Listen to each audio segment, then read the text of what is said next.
Hello guys, welcome to my YouTube channel. Student, आज हम बात करेंगे कंप्यूटर फंडामेंटल से रिलेटेड कुछ क्वेश्चन। ओके स्टूडेंट, देखते हैं हमारे साथ इतने स्टूडेंट बैठे हुए हैं, देखते हैं किसको किसको क्या पता है क्या नहीं पता है। कुछ पूछेंगे और कुछ बताएंगे भी। तो चलिए शुरू करते हैं आज का सेशन। ओके गाइस, अगर हमारा पहला क्वेश्चन है व्हाट इज कंप्यूटर, मतलब कंप्यूटर कहते किसे हैं। आप लोग पता है कि कंप्यूटर कहते किसे हैं? किसको पता है वो हाथ उठा सकता है। अगर गाइस आपको पता है तो कमेंट में जरूर बता सकते हैं। तो आपका क्या नाम है? मैं खुशी। खुशी बताइए कंप्यूटर होता क्या है? कंप्यूटर एक इलेक्ट्रॉनिक मशीन है। इसमें हम इनपुट कर सकते हैं, प्रोसेसिंग करने के बाद हम आउटपुट देखते हैं, करते हैं। बहुत सही। देखिए गाइस, इन्होंने बताया कंप्यूटर जो होता है एक इलेक्ट्रॉनिक डिवाइस होता है जो यूजर द्वारा कोई भी इनपुट किया जाता है डाटा, वो प्रोसेसिंग के बाद सीधे में क्या देता है? आउटपुट। ओके, अगला क्वेश्चन ये है कि कंप्यूटर के फादर किसे कहते हैं? किसी को पता है गाइस? लगभग बहुत लोगों को पता है। तो आप बताइए कंप्यूटर के फादर कौन? Charles Babbage. बहुत सही गाइस, आपको पता था तो कमेंट कर सकते हैं, नहीं पता है तो यहाँ से जान सकते हैं। ओके डियर स्टूडेंट, अगला क्वेश्चन, चार्ल्स बाबेज को कंप्यूटर का जनक क्यों माना जाता है या क्यों कहा जाता है? कोई बताना चाहेगा? क्योंकि इन्होंने दो इंजन का निर्माण किया था। पहला था डिफरेंस इंजन, दूसरा है नासा इंजन। बहुत सही। इन्होंने देखिए गाइस बताया है जो चार्ल्स बाबेज कहें उनको फादर ऑफ कंप्यूटर क्यों कहा जाता है। ठीक है, ओके स्टूडेंट, समझ में आ गया कौन कौन से इंजन थे। एक एनालिटिकल था और एक आपका डिफरेंस था। ठीक है स्टूडेंट, कौन सा इंजन सक्सेस हुआ था आप कमेंट में बता सकते हैं। ओके डियर स्टूडेंट, चलिए अगला क्वेश्चन करते हैं। उन्होंने कुछ कॉन्सेप्ट भी दिए थे, आपको याद है तो कमेंट में कर सकते हैं, नहीं पता तो देखिए हमारे यहाँ स्टूडेंट है, इनसे कुछ पूछ लेते हैं। कौन से कॉन्सेप्ट थे, कौन बताना चाहेगा? बोलिए। Input output processing MUCU। बहुत सही। उन्होंने पांच क्या किए थे? कॉन्सेप्ट दिए थे। ओके डियर स्टूडेंट, चलिए अगला क्वेश्चन पूछते हैं। अगर पूछे कंप्यूटर का फुल फॉर्म क्या होता है, कंप्यूटर का फुल फॉर्म किसे पता है? हिंदी सहित। ओके डियर स्टूडेंट, हिंदी सहित किसको पता है? आपको पता है? Sir commonly operating machine, particular user training और रिसर्च, एजुकेशन रिसर्च। बहुत सही। हिंदी में? सर कॉमनली मतलब चलाने वाला, ऑपरेटिंग सामान्य रूप से, और ऑपरेटिंग चलाने वाला और एक। बहुत सही, ठीक है। और कोई बताना चाहेगा? बताइए। सर कॉमनली का मतलब समान रूप से, ऑपरेटिंग का मतलब चलाने वाला, मशीन का मतलब यंत्र होता है। बहुत सही। पार्टिकुलर का मतलब विशिष्ट रूप से। यूजर मतलब उपयोग करने वाला। बहुत सही। एजुकेशन मतलब ट्रेडिंग मतलब, हाँ ट्रेडिंग मतलब व्यापार। ट्रेडिंग मतलब व्यापार या व्यवसाय। ठीक है, मतलब शिक्षा, रिसर्च मतलब खोज। बहुत सही। इन्होंने देखिए गाइस बहुत अच्छा बताया। ओके गाइस, इनके लिए तो लाइक बनता है। ओके स्टूडेंट, चलिए अगला क्वेश्चन हम करते हैं। ये जो हमारा कीबोर्ड होता है इसमें कितने प्रकार की की होती है? अगला क्वेश्चन गाइस, किसको पता है कीबोर्ड में कितने प्रकार की की होती है? बस अंजलि, कीबोर्ड में कितने प्रकार की होती है? सर 104। 104। कीबोर्ड में कितने प्रकार की होती है ये पूछ रहे हैं सर 5। कौन कौन से? न्यूमेरिकल, एरो और अल्फाबेटिकल। वही तो। हाँ, अल्फाबेटिकल की और आई डोंट नो। ओके, आपको आ रहा है? ओके गाइस, यदि आपको आ रहा है तो कमेंट कर सकते हैं, नहीं तो इधर भी देखते हैं, बहुत बच्चे हैं, किसको पता है बताइए। न्यूमेरिकल की, अल्फाबेटिकल की, फंक्शनल की, एरो की, स्पेशल की। बहुत सही। देखिए गाइस, इन्होंने 5 की के बारे में बताया। ओके डियर स्टूडेंट, यदि आपको पता था तो ठीक है, यहाँ कमेंट कर सकते हैं, नहीं पता तो यहाँ जान सकते हैं क्या क्या है आपके। देखिए ये जो कीबोर्ड है, ये देखिए गाइस, ये कीबोर्ड जो है इसमें देखिए कितने प्रकार की होती हैं? 5 प्रकार की होती है। पहला देखिए आपका F1 से F12 तक आपकी फंक्शन की है। दूसरा आपका देखिए अल्फाबेटिकल की है। तीसरा आपका इसमें जो डबल डबल बटन होती है, इधर भी होते हैं इधर भी होते हैं, इनको क्या बोलते हैं? स्पेशल की बोलते हैं।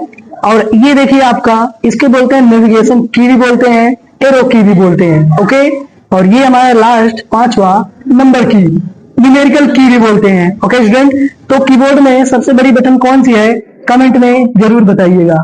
ओके ओके डियर स्टूडेंट, चलिए अगला क्वेश्चन करते हैं। अगला क्वेश्चन ये है, यदि, शांत रहिए, यदि कंप्यूटर का ब्रेन सीपीयू होता है, ठीक है, तो कंप्यूटर का आंखें किसको बोलेंगे हम, ई आई किसको बोलेंगे, किसी को पता है? कंप्यूटर की आंखें किसको बोलेंगे? यदि हम सीपीयू को बोल रहे हैं, उसका ब्रेन है, तो उसकी आंखें किसको बोलेंगे, कंप्यूटर की आंखें? अगर गाइस आपको पता है तो कमेंट में बता सकते हैं। क्या है, आप लोग बताना चाहेंगे? क्या होता है? नहीं नहीं, अगर गाइस आपको पता है तो कमेंट में बता सकते हैं, नहीं तो हम बैठे ही हैं यहाँ पे बताने के लिए। हमने पहले ही बताया था, इन्होंने कुछ बताएंगे और कुछ पूछेंगे भी। तो आपका जो उनकी आंखें होती है, क्या होता है, उनका जीपीयू बोलते हैं उसको, ठीक है। जीपीयू बोले तो वो ग्राफिक कार्ड होता है। जीपीयू का फुल फॉर्म होता है graphic processing unit. Okay student, समझ में आ गया क्या होता है ग्राफिक प्रोसेसिंग यूनिट? देखिए गाइस, क्या होता है, जब हम फोटो अपने स्क्रीन पर जब ओपन करते हैं, चाहे छोटा हो चाहे जूम करे, फिर भी वो फोटो ही दिखता है, ठीक है। जो बड़े बड़े ग्राफिक डिजाइनर होते हैं, इतना अच्छा अच्छा बनाते हैं, कैसे? उसी की वजह से। जो आपका गेमिंग वेमिंग में है, ये आपका जीपीयू उसमें ज्यादातर लगता है। अलग अलग प्रकार के कलर होते हैं। ओके डियर स्टूडेंट, चलिए अगला क्वेश्चन करते हैं। कोई बताना चाहेगा फर्स्ट मॉनिटर कौन सा था? अगला क्वेश्चन, अगर गाइस आपको पता है कमेंट कर सकते हैं, नहीं तो हम देखते हैं यहाँ पे किसको पता। सीआरटी, लगभग बहुत लोगों को पता है सीआरटी। आप लोग गाइस सीआरटी का फुल फॉर्म क्या होता है जरूर कमेंट में बताइएगा। ओके, चलिए अगला क्वेश्चन करते हैं। मेमोरी कितने प्रकार की होती है? Types of memory. देखिए गाइस, क्या हुआ, हम सभी बैचेस को जो अभी नए हैं उनको भी यहाँ लेके बैठा दिए हैं, इसलिए ऐसी दिक्कत हो रही है। तो आप लोग बताइए मेमोरी कितने प्रकार की होती है? कोई बताना चाहेगा? कौन कौन सी? Primary memory, secondary memory. देखिए गाइस, प्राइमरी और सेकेंडरी, लेकिन कहीं कहीं और भी बताते हैं। आपका कैश मेमोरी तो 3 प्रकार की होती है। क्या क्या होंगे आपके? प्राइमरी, सेकेंडरी और एक कैश मेमोरी। अगला क्वेश्चन गाइस, सीपीयू जो है वो कितने प्रकार के होते हैं? अब हमने बोला सीपीयू कितने प्रकार के होते हैं। सीपीयू वो जो कैबिनेट होता है वो तो उसकी अलग बात है, लेकिन वो छोटा सा जो बिस्किट की तरह होता है वो अलग होता है। ओके, तो हम पूछ रहे हैं वो छोटा सा जो बिस्किट की तरह होता है सीपीयू, वो कितने प्रकार के होते हैं? कोई बताना चाहेगा कितने प्रकार के होते हैं? 4 प्रकार के। कौन कौन से? Single core, double core, quarter, triple. अच्छा तो बहुत सही। देखिए गाइस, उन्होंने बताने की बहुत कोशिश किया, लेकिन इन्होंने बहुत अच्छा बताया। क्या क्या होता है? सिंगल कोर होता है, डबल कोर होता है, क्वार्टर होता है और ऑक्टा होता है। ओके डियर स्टूडेंट, नहीं पता है तो आप कमेंट उसमें गूगल पे सर्च कर सकते हैं। ओके, नहीं देखिए हमने बताया, अगर आपको विश्वास नहीं है तो सर्च कर सकते हैं। ओके, अगला क्वेश्चन करते हैं। रैम का फुल फॉर्म क्या होता है? कौन बताना चाहेगा? और कोई? हाँ, लगभग लगभग सबको पता है। आप लोग हेजिटेशन हो रहा है क्या आप लोगों को? इसलिए हम कैमरे लाए हैं, ठीक है, ताकि आप लोगों को हेजिटेशन दूर हो। डरिए मत, डरने किसका, डरने की क्या बात है बताइए, बोलिए, डरने की कोई बात है? तो रैम का फुल फॉर्म क्या होता है, कौन बताना चाहेगा? ओके बताइए हुमा, बहुत सही। Random access memory. ओके बहुत सही। इन्होंने देखिए बताया रैंडम एक्सेस मेमोरी। तो रैम क्या होता है गाइस, आप लोग कमेंट में जरूर बताइएगा रैम होता क्या है। ओके, अगला क्वेश्चन, अगर बोला जाए रैम, इसके टाइप कितने होते हैं? तो कौन किसको पता है, हाथ उठा सकता है। RAM, type of RAM, RAM कितने प्रकार के होते हैं? अगर गाइस आपको पता है कमेंट में जरूर बता सकते हैं। रैम कितने प्रकार के होते हैं? रैम कितने प्रकार के होते हैं? यस, अब देखिए हम इनको बताते हैं रैम कितने प्रकार के होते हैं। रैम आपके 2 टाइप्स होते हैं, एक एस रैम, एक आपके डी रैम। एस रैम और डी रैम के फुल फॉर्म क्या होता है, कमेंट जरूर बताइएगा। ओके डियर स्टूडेंट, चलिए इनसे भी पूछ लेते हैं, एस रैम और डी रैम का फुल फॉर्म क्या होता है? कौन बताना चाहेगा क्या होता है? SRAM static random access memory और DRAM dynamic random access memory. बहुत सही। देखिए गाइस, इन्होंने बताया एस का होता है स्टैटिक रैंडम एक्सेस मेमोरी और आपका डी होता है डायनेमिक रैम। ओके, चलिए अगला क्वेश्चन करते हैं। रोम, कोई बताना चाहेगा रोम क्या होता है?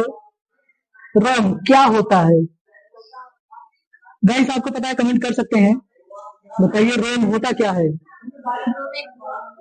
क्या होता है? सर रोम का form form read only memory होता है या एक अस्थायी मेमोरी होता है। बहुत सही। हाँ, और इसमें जैसे हम कोई भी डाटा सेव करते हैं तो परमानेंटली सेव रहता है। बहुत सही। जैसे में कोई उदाहरण देना चाहेंगे आप? जैसा, जैसे कोई एग्जांपल दीजिए रोम का। रोम का कोई एग्जांपल जानता है? कुछ भी लिख रहे हैं लाइट चल जाए तो रीड नहीं होता है।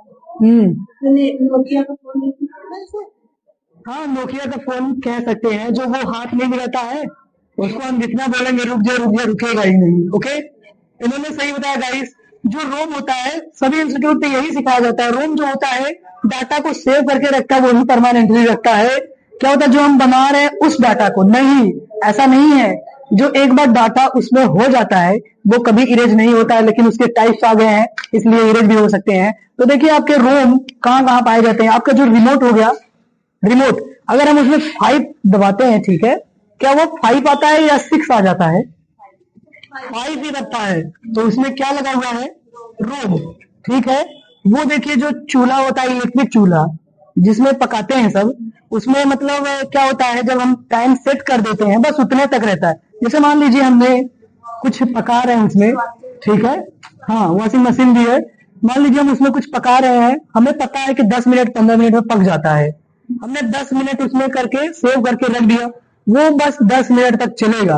अब मान लीजिए बीच में अगर लाइट कट गई, तो बीच में अगर लाइट कट रही, मान लीजिए 5 मिनट चला था, तो चाहे जब वो लाइट आए कितने मिनट चलेगी? बस 5 मिनट चलेगी। उसको याद होता है, उसके रोम में क्या होता है, लिखा गया है कि बस 10 मिनट चलना है तो चलना है। जैसे इन्होंने बताया वॉशिंग मशीन, ठीक है, वॉशिंग मशीन क्या होता है, मान लीजिए 10 मिनट या 15 मिनट में कपड़े धुल जाते हैं, हमने उसके मीटर में 10 मिनट सेव कर दिया है, अब वो सिर्फ 10 मिनट घूमेगा ही। मान लीजिए 5 मिनट बाद या 5 मिनट बाद या 6 मिनट बाद क्या होती है, लाइट कट जाती है। अब लाइट चाहे जब आए तो वो कितने मिनट चलेगा? बस 5 मिनट चलेगा। वो आपके क्या होते हैं, समझ में आ रहा है कि नहीं? रोम, ऐसे समझिएगा कि नहीं हम डाटा जो लिख रहे हैं उसको सेव करते परमानेंटली नहीं, जब हम डाटा सेव करते हैं वो सीधा आपके कहाँ जाता है, हार्ड ड्राइव में। ओके, डाटा कहाँ जाता है आपके, हार्ड ड्राइव में। लेकिन अगर बोला जाए रैम क्या होता है, रैम जब भी बोलिएगा, जब हम कोई फाइल ओपन करते हैं तो वो किस पे रन होता है, आपके आपके रैम पे। ओके, ना कि मॉनिटर पे। ओके, किस पे रन होता है, किस पे चलता है, रैम की वजह से चलता है। अब देखिए मान लीजिए हम कोई फोटो पेंटिंग कर रहे हैं या कोई वीडियो एडिटिंग कर रहे हैं, ठीक है, अब मान लीजिए हमारे पास कंप्यूटर है, लैपटॉप होता है, इसमें बैटरी होती है, सेव हो जाता है। लेकिन मान लीजिए क्या हुआ, हमारे पास वो कंप्यूटर है, पूरा सिस्टम रखा हुआ है, अब जब तक लाइट रहेगी तब तक चलेगा, लाइट जाते ही डाटा भी लॉस। लेकिन देखिए मान लीजिए उसमें हम पेंटिंग कर रहे हैं या एडिटिंग कर रहे हैं, ओके, अब मान लीजिए हम पेंटिंग कर रहे हैं, कुछ बना लिए हैं, अब अचानक से लाइट चली गई, क्या हुआ, डाटा आपका मिलता है? नहीं मिलता है। वो कहाँ चला जाता है, खत्म हो जाता है, लॉस हो जाता है आपका डाटा। इसलिए हमें क्या करना चाहिए, उस डाटा को पहले जब बना रहे हैं, हमें पता है कि लाइट कटने वाली है, ऐसा लग रहा है, तो आपको पहले ही सेव एज कर लेना है। सेव कर लीजिए, चाहे सेव एज कर लीजिए, सेव एज करेंगे तो बेटर रहेगा। क्यों?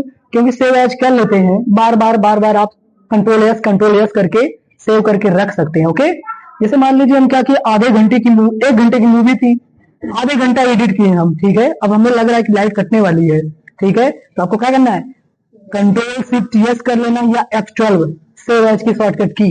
ओके, सेव एज करेंगे, अब लग रहा है हमें, जैसे ही आगे बढ़े लग रहा है हमें कि डिलीट होने वाला है, मतलब लाइट जाने वाली है, तो क्या करेंगे, कंट्रोल यस, हमारा डाटा सेव होके कहाँ जाएगा, सीधे आपके हार्ड ड्राइव में।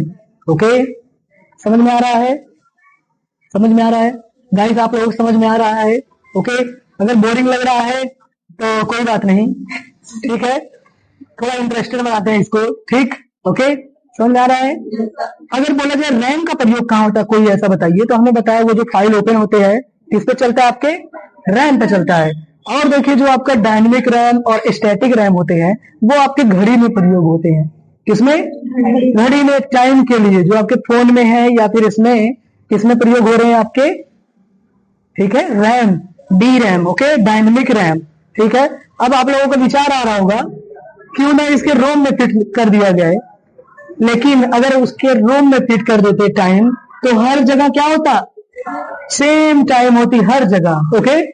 कभी चेंज करना होता, चेंज होता, कभी चेंज नहीं होता, ओके, समझ में आ गया, ठीक, समझ में आ गया। इसलिए कोई आगे समय रखता है, कोई पीछे समय रखता है, इसलिए उसके कहां रखा गया, रैम में रखा गया, ओके, ना कि रोम में। अगर वही रोम में रख देते क्या होता, एक जैसा समय होता, ठीक है। कोई मतलब ड्यूटी पे जाता है तो 5 मिनट 10 मिनट आगे करके समय रखता है ना, तो वो सुविधा ही नहीं होती, इसलिए उसको किसमें रखा गया, आपके रैम में, ओके। अगर बोला जाए रैम के जनरेशन कितने प्रकार के होते हैं, रैम के जनरेशन गाइस आपको पता है तो कमेंट में लिख सकता है, नहीं तो हम यहाँ खुद ही हैं, ओके, बताएंगे अभी। चलिए बताइए गाइस, रैम के जनरेशन कितने प्रकार की होती है, रैम, रैम के जनरेशन आप लोग पहली बार सुन रहे होंगे, रैम के भी जनरेशन है, यस है, जो आपके कंप्यूटर के भी है, रैम के भी है, ओके, सीपीयू के भी है। अभी हम पूछते हैं, बताते हैं, किसी को पता है कितने प्रकार होते हैं, चार, कौन कौन से, DDR1, DDR2, DDR3, DDR4। बहुत सही गाइस, इन्होंने देखिए बहुत अच्छा बताया, DDR1, DDR2, DDR3, DDR4। DDR का फुल फॉर्म क्या होता है, आप लोग कमेंट में बताइएगा, ओके डियर स्टूडेंट। नहीं पता तो कमेंट में बताइए, हम हैं, बता देंगे आपको। किसी को क्या गाइस पता है DDR का फुल फॉर्म क्या होता है, DDR, DDR का फुल फॉर्म क्या होता है गाइस। देखिए क्या हुआ है, अभी कुछ ही दिन हुआ है ना, इसलिए, ओके, अभी हमने पढ़ाया नहीं है, अब हमारी बेसिक क्लास शुरू होने जा रही है, इसलिए। चलिए कोई बताना चाहेगा, हम सोच रहे हैं कोई खुद से पढ़ा होगा, तो बताइए, बोलिए, DDR का फुल फॉर्म। देखिए DDR का फुल फॉर्म होता है डबल डाटा रेट, ओके, क्या बोलेंगे, डबल डाटा रेट, ओके, समझ में आ गया। अगला क्वेश्चन है आप लोगों से, जो आपका सीपीयू होता है वो छोटे बिस्किट की बात कर रहे हैं हम, ओके, ना कि वो आपके बॉक्स कैबिनेट की बात कर रहे हैं, ओके, ठीक। तो अगर सीपीयू का पूछा जाए उसके जनरेशन कितने टाइप के होते हैं, तो आप कोई बता सकता है जनरेशन, सीपीयू के जनरेशन गाइस, हाँ सीपीयू के जनरेशन, सही सुन रहे हैं, बताइए सीपीयू के जनरेशन। हमने अभी सीपीयू का मुख्य पार्ट बताया, मतलब कितने प्रकार होते हैं, single core, double core, quarter core और ऑक्टा। जो बीच में आपके छूट रहे हैं वही उसके क्या होते हैं, जनरेशन होते हैं। जैसे देखिए हमने बोला सिंगल, ठीक है, डबल को छोड़ के 3 वाले को करेंगे, तीसरे नंबर पे उसको बोलेंगे i3, i5, ठीक है, i5, i7, i9, ये क्या है, इसके जनरेशन होते हैं, समझ में आ रहा है। अब बोला जाए रोम, रोम के टाइप क्या होते हैं गाइस, आप लोग कमेंट में कर सकते हैं कितने प्रकार के होते हैं रोम और क्या क्या होते हैं।